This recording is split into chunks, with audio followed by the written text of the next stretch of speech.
স্বৈরাচার থাকলে যদি আপনার আমার শিশুর জীবনের নিরাপত্তা থাকে, স্বৈরাচার থাকলে যদি তারা ঠিকভাবে টিকা পায়, স্বৈরাচার থাকলে যদি আমাদের বিধবা বোনরা ভাতা পায়, স্বৈরাচার থাকলে যদি আমাদের বৃদ্ধ বাবা মায়েরা বয়স্ক ভাতা পায়, স্বৈরাচার থাকলে যদি প্রতিবন্ধী শিশুরাও প্রতিবন্ধী ভাতা পায়, স্বৈরাচার থাকলে যদি গ্রামের কাঁচা রাস্তাগুলো সব পাকা হয়ে যায়, স্বৈরাচার থাকলে যদি গরিব মানুষ বস্তিবাসী যদি ঘর পায়, স্বৈরাচার থাকলে যদি মেট্রো রেল হয়, পদ্মা সেতু হয়, দেশের উন্নয়ন হয়, তেল বিদ্যুৎ গ্যাস যদি বাংলাদেশে থাকে এবং 2 বছরের খাদ্য যদি মজুদ থাকে, তাহলে স্বৈরাচারকে ভালোবাসবো না কাকে ভালোবাসবো?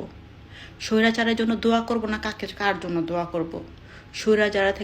স্বৈরাচারের জন্য মন থেকে আত্ম থেকে দোয়া করি আল্লাহ তাকে নেক হায়াত দান করুক এবং বাংলাদেশে ফিরায় নিয়ে আসুক এবং স্বৈরাচার আমাদেরকে এই অভাব মুক্ত করুক। যদি স্বৈরাচার থাকতো আজকে দেশের এই হাল হইতো না, এরকম 10 কিলোমিটার লাইন লাগতো না তেলের জন্য।